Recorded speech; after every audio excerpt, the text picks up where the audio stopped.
What is going out the door? Part 2. 1 minute, I'm worried about antagonizing her by emptying out the joint accounts, being fair and nice with the asset agreement, being reasonable with the custody agreement out of fear that this will ruin any chance of reconciliation if I say the wrong thing. Then the next minute, I remember what she said and done, and I want to steamroll her on all this as I'm done with her since she's made it clear there will be no reconciliation. Then I'm like, well, she says this now, but what about 2 months from now and I've played my cards wrong and really shut that door? We're in the same house still, because no one's leaving until the custody agreement is done, so I have to swing between anger and calm while no one's looking. All I want to do is rehash the pros and cons of our relationship and point out all the strong points and the benefits to the kids so she can see what a mistake this is. But I keep my mouth shut instead and do the 180. I have to keep a poker face on for the kids as they notice things are missing from our house that she's taken to the rental, like the ducking dog food container, and say, oh, I don't know where that went. We'll have to look for it. I have to eat dinner with someone who has said, I believe you were under the impression that you and the kids were a package deal after the kids were born. I thought I had made my bed and now have to lie in it. In the last year, every time we had fun, I cringed, and still knowing I would take her back in a heartbeat if she changed her mind. But then on the plane while traveling today, I got to thinking about paying for the kids' college and how I had worked up a plan to pay off her remaining $123,000 law school student loan in 10 years. By the time the boys were in high school, and then realized she'd never be able to pull that off without me and will stiff me with the cost of this. So again, I'm like, I'm going to nail her to the ball on the assets, done with her. Yes, I'm all over the place. However, I guess the good news is I haven't discussed any of this with her at all, especially the last week where I have maybe talked with her for a total of 10 minutes. I've gone as dark as possible in the situation currently as I've been trying to move to the center of the drama triangle. She's playing house to the end. 2 days before the bomb dropped, she designed and finished a paver walkway in the backyard. I think it comes from her having a people-pleasing personality. She doesn't want anyone to hate her. She was more upset by family excommunicating her for this than anything I said. So now they think I'm Satan. I'm still the same person I've always been. She's always been very good at projects, responsible about thank you cards, invitations. But at some point, I think a person would draw the line. I would not do anything detrimental to the kids, and neither would she. But apparently, there are 2 parts to this custody agreement. One regarding residential custody, and then a schedule that can be changed. I'm agreeing to 50-50 on the schedule, because with my travel schedule, that's what we've always been doing for the most part. However, on the residential custody conditions, I am playing hardball on that with final decision-making authority, etc. If we include a standard forfeiture of time if one of us is unavailable, I can say 50-50. But with her mandatory 2 weeks in California for work 4 times a year, I can work it out so it's effectively 63 for me, 37 for her. If she'd gotten licensed for the bar in this state, She could get a job here, but she delayed and delayed. And yes, I was on her about this, but now you see why. 2 kids, so she's stuck with her current situation. These are the things I have to consider, and my mood isn't as amicable as it was at the beginning. With the therapist morning, looks on the plus side, she said I looked much better and more pulled together. Next month, Roku would have looked more pulled together than me. She said I'm expressing a lot of anger and leaning towards vindictiveness. She cautioned that vindictiveness could backfire and would not achieve the results I want. I know I will need to heed this advice. She said I am using anger as a way to reflect the hurt I've experienced. This anger is easier for me to process and move forward with than the hurt and pain of the absolute rejection that has hit directly to my deepest insecurities. I will need to work on this. She asked what I want.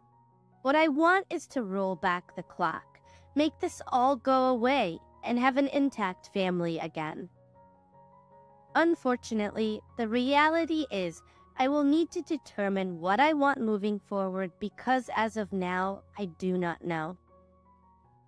I need to focus on the here and now.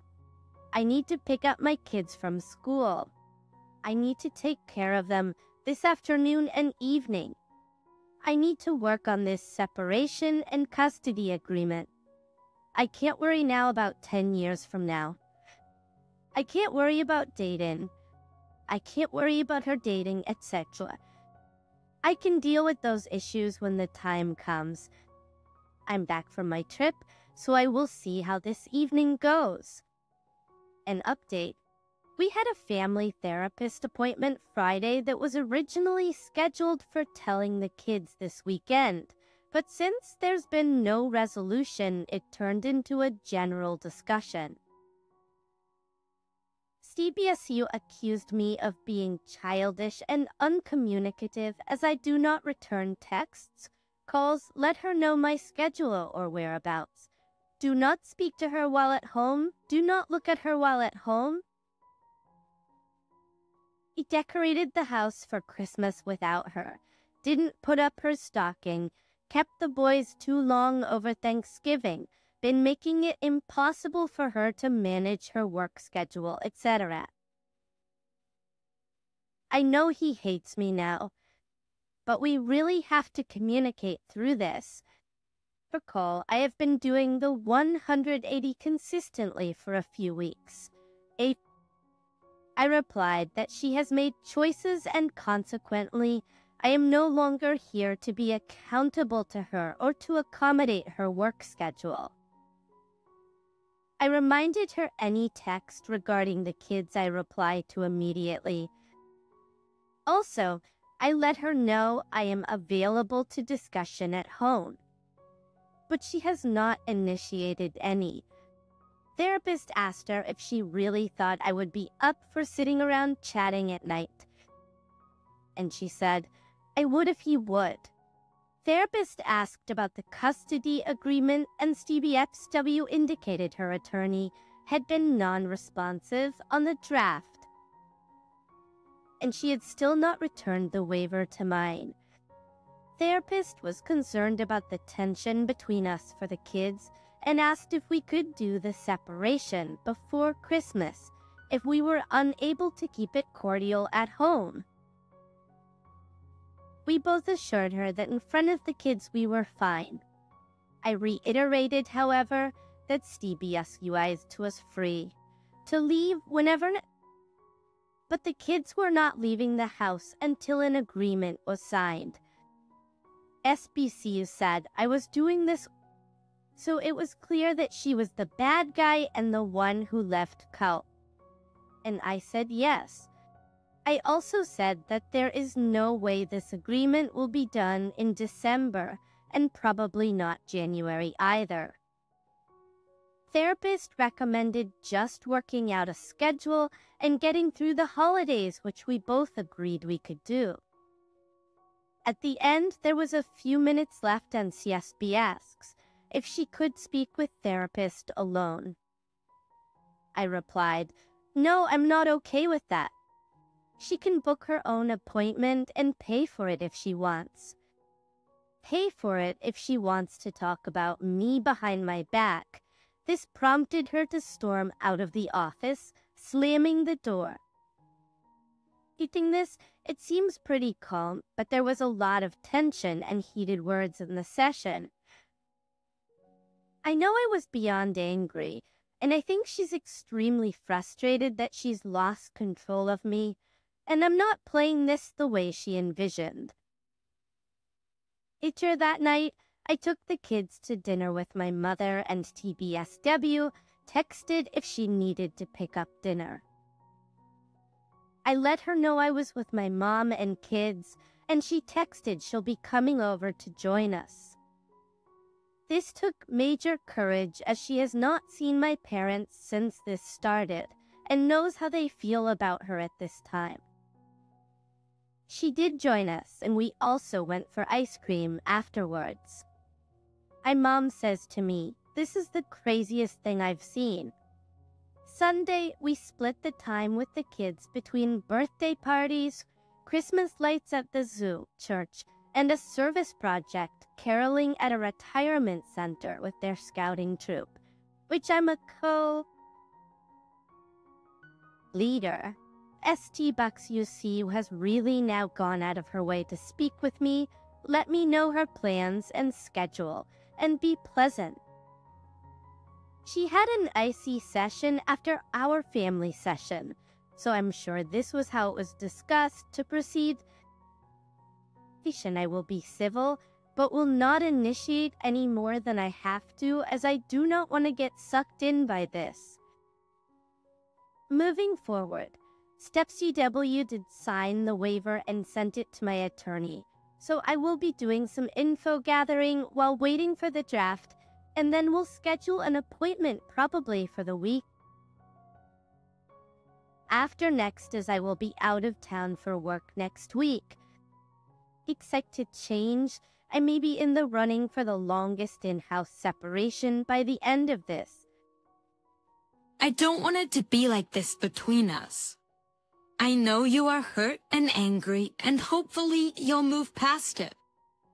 I was going to write a letter to you about how you may be misconstruing some of the things I've said about our relationship, and how you are thinking I may have had some other intent in mind. I said, "Okay, I don't want to talk about this now." We did talk about how my mother is coming to a school event tomorrow, and TBCU said she would come also. I told her for planning purposes. We will need to re-examine our wills, as my parents are removing our kids from the inheritance in case my parents and I die in the next 25 years. The reason is that STBCW cannot access the money. This move just cut her off to a few million, and she looked distressed but didn't say anything. We went on about the December schedule, Christmas gifts, this week's plans with the kids, and what she's making for dinner over at this house at 6 p.m. It is just surreal to me that she's making this little life 15 no yards away. I was calm this afternoon and non-confrontational, but back to the 180 again. Last night, we had a great dinner. Kids talking about the Christmas caroling at the senior center last night. She baked cookies. I did dishes. We then had to come up with what to do for the kindergarten family holiday tradition project. SETW suggested a picture of the mantle minus her stocking. I said, "Oh, good one." We cut out pictures from magazines of cookies, toys, and she also suggested using the pic of the boys decorating the Christmas tree that I took last weekend, while we decorated without her, which then emailed to the kindergarten teachers who both responded. They loved it. Then we played with the boys, watched a Rudolph special, and she had me inspect her back for a possible bruise from where she bumped up against some furniture. She was assembling it for the rental, which led to some suggestive talk. We got the boys to bed, and then went to bed ourselves in our separate rooms. We are ridiculous. She's coming over here in 2 hours, so we can sort out December's bills. SBXU just left after we discussed the bills. Basically, she's agreed to pay half of the mortgage for December, and then half the school tuition, and the rest of the utilities are mine.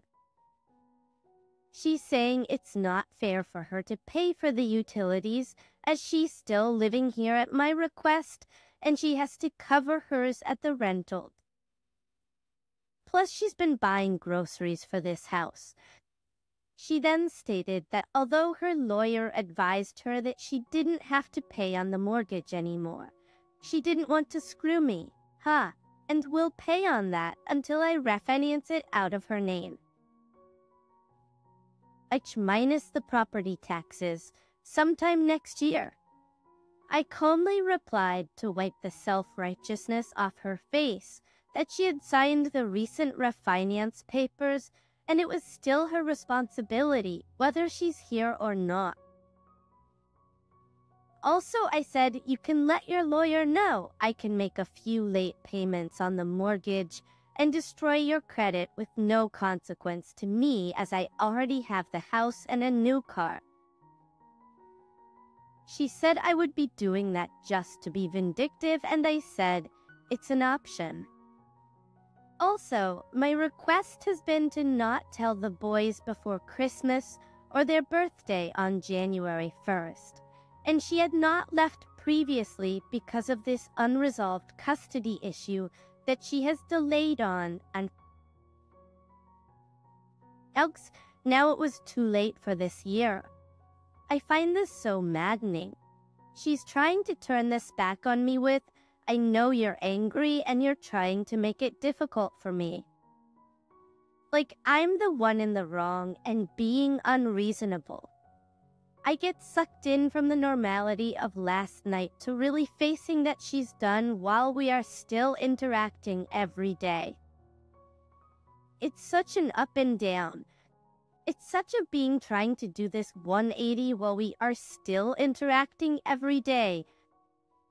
And tonight we're doing Christmas ornament making at the school with the kids with my mother, and she is still going.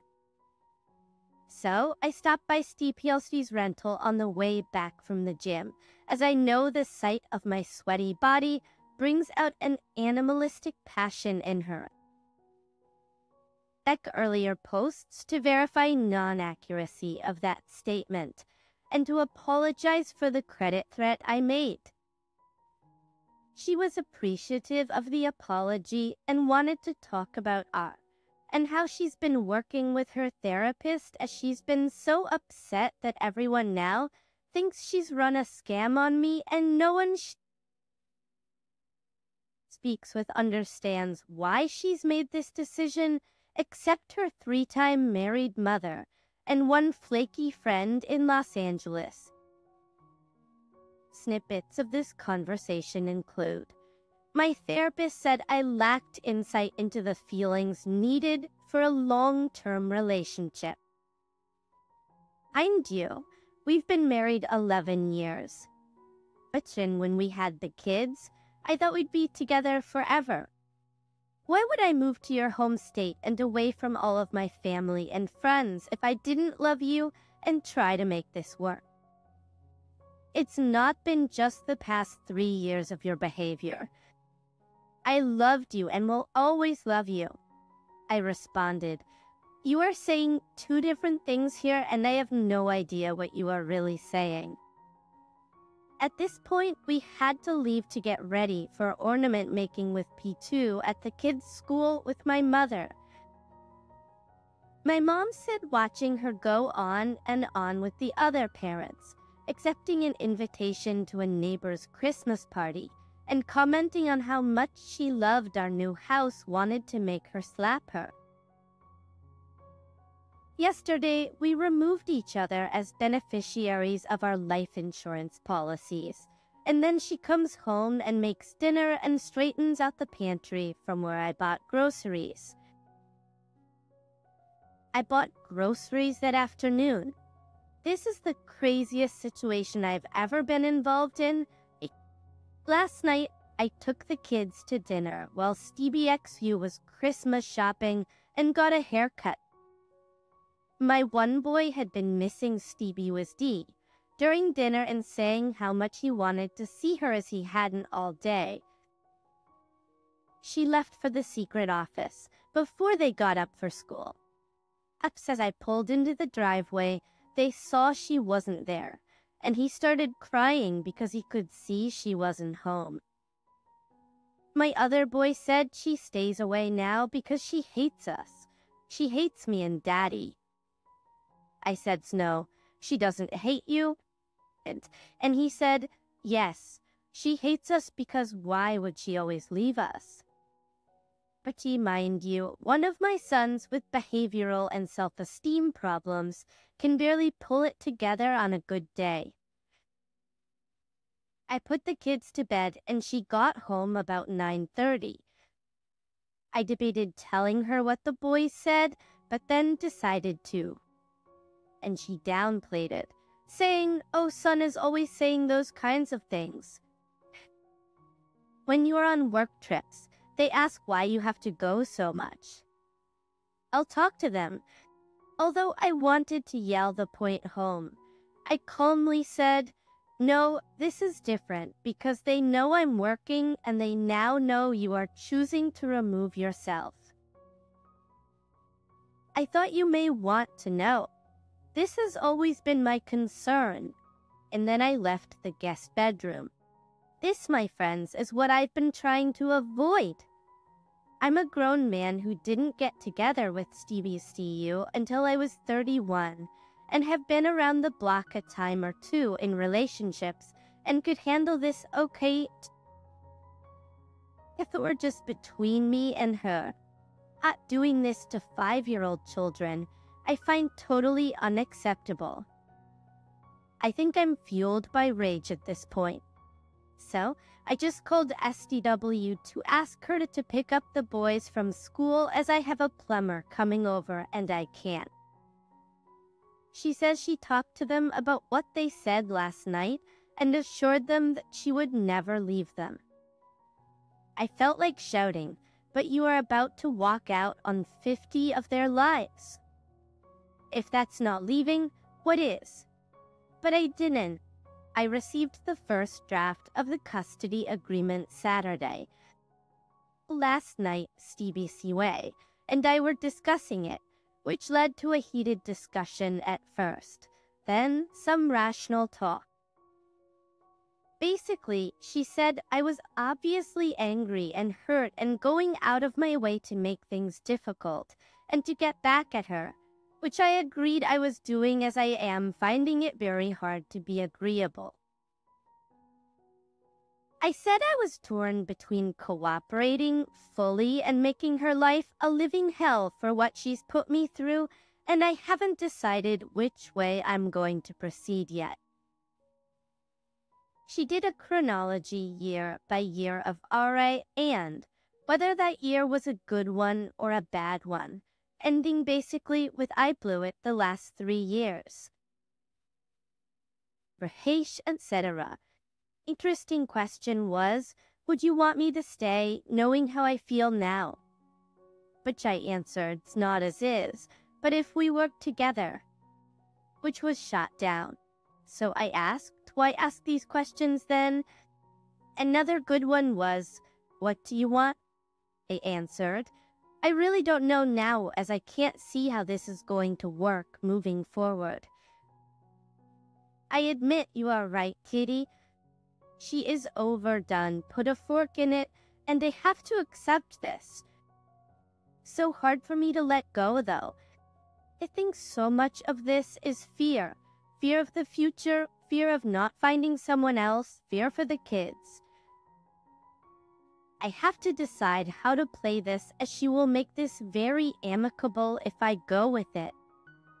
This doesn't seem fair to me though. A large part of me wants to punish her for this somehow.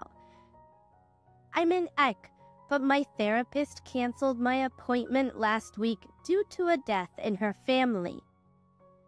Again, the nerve.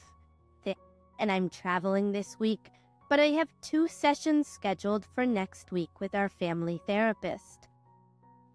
Therapist me alone and my IC. Yes, the blame game. And to hear it, it's been pretty much me apparently. Which I have taken responsibility for and apologized for the actions of the last 3 years. But those actions didn't arise in a vacuum, which I've also made clear. But funny how that doesn't resonate as much, or how the underpinning I lacked the insight of what feelings were needed to sustain a long-term relationship kind of overrides my behavior in my book. Christ. Truthfully, if I knew I could find someone else in, say, 6 months, I'd cut beta sap, as I'm pretty much over this BS. However, the uncertainty keeps me holding on, I think. Just received a call from one of our neighbor friends inviting me to lunch next week to discuss her process of divorce and offer support as she heard from Stevie Xie what's going on. I found this very encouraging, as we socialize a lot with her and her husband and kids, so I may not be the pariah I thought I might be. Some might think, why can't App and his SBSU pull it together for the custody agreement and get this thing moving? Well, there's a layer of complexity to this. The boys are biologically mine, but not hers. SPSU could not produce viable eggs, so we went through 3 rounds of IVE using an anonymous egg donor. And so the kids are not technically hers. I had the boys and me legally DNA tested last week to confirm this, in case of an off chance, and received the results back. This is why she is not leaving physically until we come to an agreement, as this is a gray area according to the laws in this state.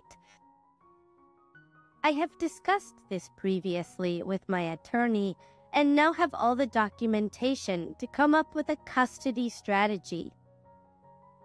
What I am going for is final authority on any joint decisions that can't be resolved, and she is not agreeing to this. I'm wondering if the lack of a biological tie is making this an easier decision to break apart the family. Previously, I have never thought this way, but now I've had to reassess. My thinking is any issues we have between us should take second place to our commitment to the kids. I will be scheduling today for the attorney appointment next week. She said to me earlier, I want our family to take on a different form, meaning without me in the picture as much as possible. I'm assuming she knows 50 is the most she can get here. Just with how we had kids, I never once thought we'd be here. It angers me so much, and I have to deal with her every day still. Boys came at 34.5 weeks, so they were a little early but are fine, which is a blessing. I'm having some difficulty with everything this evening, but have to get ready for a neighbor's Christmas party while the kids have an event at school. I just took them to dinner. I'm letting neighbors know STEPSW is working and won't be able to attend. I went through all her email accounts, even ones I didn't know she used, as I had her password, account sheet, phone records, etc. High and low, and found nothing. I still search her overnight bag occasionally after she goes to bed. that this past week, I went through her briefcase and notebooks and found a phone number with directions. Turned out to be the Sears appliance outlet. Before I called the number, I was shaking, and my heart was beating so hard I thought I might be giving myself a heart attack. I can't keep doing this at this point. Anytime she goes out, it's verified to me by somebody else. Like, oh, I saw STBX to you. I saw Stupsevu at the get-together last night, and everything checks out. When we had the talk, she said she would rather be alone than live and be with me anymore, so I'm taking that at face value. I think she had been thinking about this for a year or so, and we had a very heated argument on a Friday at the end of September over reseeding the lawn. Sunday, she drops this on me. I think that was the breaking point for her. My STP mother-in-law wrote my mother a letter this week saying how we will need to cooperate as an entire family to keep all grandparents involved in milestones, etc. My mom and I decided she sounded pretty worried about getting cut off from the boys, as she should be. One of mine and Stiestowski's big issues has always been how her parents in California have visited us here in Ohio maybe 3 times in 6 years. But STBXUE has been determined that our kids have a relationship with them, which entailed dragging 4 of us out there at least twice a year. Oh, we had another big argument in September over her insisting we go to this family Thanksgiving event in K, which would have cost us $4,000 for 4 days, and I was pretty set against it. One of the issues was her parents choose to go on cruises rather than come here, and they have been resentful about the cost and effort to coordinate 4 of us to see them. Mind you, the SPX father-in-law has 2 adult children he has not spoken to in 15 years. And all 4 of us went to Los Angeles for 2 weeks this past April, and in-laws saw one of the kids for a total of 1.5 hours. So I'm looking at this like now kids will maybe see STWZ's parents maybe 10 to 12 times over the next 12 years. If STW can afford airfare for 3 each year, she'll charge it, I guess. Will they see mine at least once a week? I can't see much of a relationship ever really continuing. And also with the DNA tests, I really don't care, as I do not consider them part of that family now anyway, which sounds awful, but almost all of them are a mess. Yesterday was my day with the boys, but STW's was having to drop something over to the house. Boys made a special effort to get dressed nicely, so when she was here, I suggested we all go to lunch, which we did. Then one wanted to go to Target as Stepilesi had promised to buy him a new pair of shoes, so she took him. She said to me, "I've got things to do like install blinds, and this is your day." Later that afternoon, she told me she was going to a Christmas comedy show last night with one of our friends who we usually go see that with. I said, "No, I'm not okay with that. I'm not staying at home with the kids while you go out as long as you live here. You will be home with the kids at night." She was angry and said, "You can't tell me what to do," but did agree to be back from her rental at bedtime. Boyce and I had movie night, and we both put them to bed. This morning, they are at church and have activities planned for the day. Well, the crap hit the fan last night. STBCBWE, and I ended up talking pretty openly, and I saw the real person for the first time in a long time, and I thought maybe I could reach her about this if I just reasoned this out. And with the sad realization, I haven't let go of her at all. I let her know I had an appointment with my lawyer this Thursday, and I asked if she still wanted to move this forward, which unfortunately led into a rehash and the you'll never. And then on to discussion of the custody agreement. She asked what changes I wanted on the agreement draft, and I was non-specific, saying that there were points I needed to discuss with my attorney, which I did not agree with. I finally let her know that I wanted final decision-making authority for issues we could not agree upon. She got angry and was asking on what grounds. I replied that the family therapist did not see this as unreasonable based on her destabilizing actions of the last 90 days to our family and her not thinking this through on long-term implications. She started to get very angry at this point, and I added that, plus the fact that I confirmed with DNA testing that I was the sole biological parent, and I had to protect the boys as she has proved. When the going gets tough, she starts to get going. I said, "You'll never understand how I feel about what you are planning to do to the boys." This resulted in a thing EU.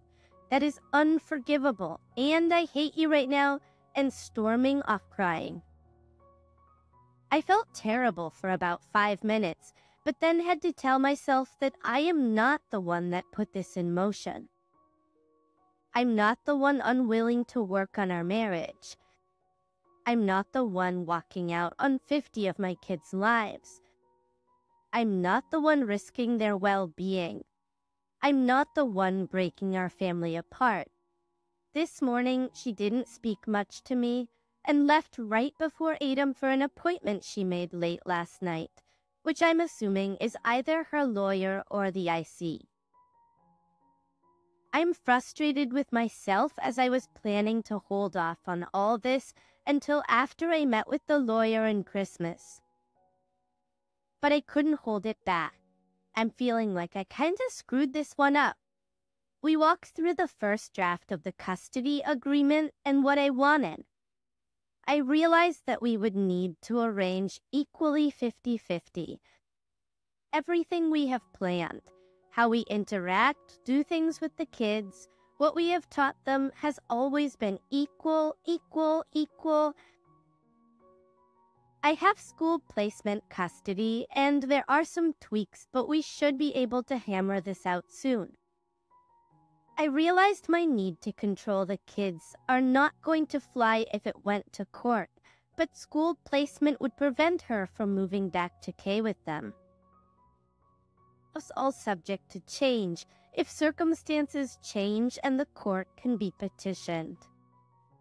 We backed Bernard any D process with custody, and the assets being done first and D to be addressed later. Steep's view, and I finalized a verbal agreement this week on assets, and my lawyer will draw that up. After my meeting, I asked her to come over so we can discuss details and changes. She's agreeable to most. Also, she's willing to be extremely flexible with the schedules due to my travel, and also since the boys enjoy time with all 4 of us together. We will all be living within walking distance, and the boys are used to us parenting in shifts anyway. I think we can work this out so we can really minimize the impact on them. And for now, of course, I worry about 5 years from now, but I can't focus on that at present. And we then discussed, again, the reasons, and it really boils down that I have not made her feel good about herself anymore, and she began crying. I was thinking later last night that the reality is she is a good person, an excellent parent, very considerate and thoughtful to others, has great qualities. The last 5 years our life exploded into chaos, and I expected her to make order of that since she was at home, and I overlooked and underappreciated the fact that she has her own pressures from working full-time, etc. She's a very sensitive, non-confrontational person with self-esteem issues, and I'm a steamroller. Apparently, our connection was not strong enough to bridge these issues.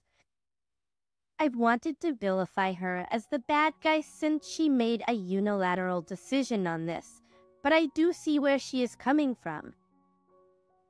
Our situation is maybe different from others here as we didn't have the affairs, the lying, the substance abuse, etc. I realize I've got to move this forward quickly as much as I do not want to before we hurt each other any further. Who knows how she or I will feel 6 months from now? I can't control that. So, I should have the revisions back from my lawyer by the end of next week or the beginning of the week after. We spent the morning together as one son had a presentation for his kindergarten class, and we both volunteered to help with his class Christmas party. We are going back this afternoon to volunteer for our other son's party. Interesting change here today since I made this decision to let this go yesterday. We spent the morning together in one son's class, and she invited me to get together for lunch before our other son's party and go together to the school. I steered clear of any serious talks, kept it light, etc., on the way back to her rental. She said today was great and the most fun she's had since this happened. I said, "You know we are capable of that," and just dropped it. And she said to come over later to use the fax machine for my expense report. She needs to be on her own and make decisions and come to her own conclusions. Guessing what that entails, I don't know, but I'm not going to be able to use my sheer will to make anything happen. And maybe I won't want to later on. I don't know if she's the damagers or just unwilling to acknowledge it. She knows we work very well together as parents, but I don't know if that's enough for her. I need to keep the boys' best interests in mind and mine next. Being amiable and upbeat about this feels better than beating my head against a wall. Hopefully, I will still have this feeling tomorrow. Going up to my parents to wrap presents for the boys today and bring the Santa ones home as well. Last night, WSC and I worked out all the logistics on this, and we're doing it all together except for a family Christmas Eve with my sister and niece during that day. But we'll do church as a family for Eve services and Christmas Day as the boys would want that. STBSW even asked if I wanted to invite my parents over for Christmas Day dinner. Not sure about that because that has the potential to go south pretty fast. We got through Christmas fine. We did my side of the family event, minus EPSDW. On Christmas Eve, went to church where she met us, and went back home together to get the boys ready for Santa's arrival. Only one relationship discussion, which ended with me saying I am amazed at how 100 checked out you are, but we'll work this together for the kids. Christmas Day went fine with presents in the morning, late lunch, and we took the boys to a movie that afternoon. Spent last night putting together electronics together after kids went to bed. I'm off this week as are the kids, and we've been sleeted, snowed in all day. SPXW came over for lunch and will be back for dinner. I am calling another divorce attorney on a referral for a second opinion, just to cover all bases. My comment part 3 is coming very soon. Let me take a quick break, and part 3 will arrive in your feed if you are subscribed.